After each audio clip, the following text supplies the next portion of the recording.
गहुम से अइला शिवा गुरु तोरे हरिया झांझे करवा गरजता थन शिवा गुरु कोही माता कर थन ना पूजरिया की गो के परलन शिव गुरु बड़िया थिन घर जाते हम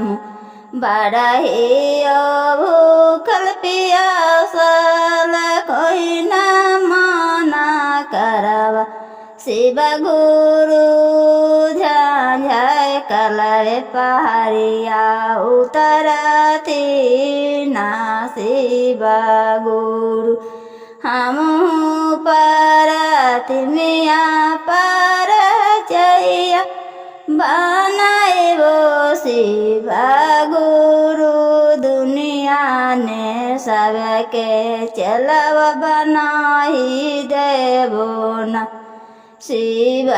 गुरु बड़ हलहु तुम्हें बनाइला सगरो दुनिया पर थिनिया हो शिव गुरु।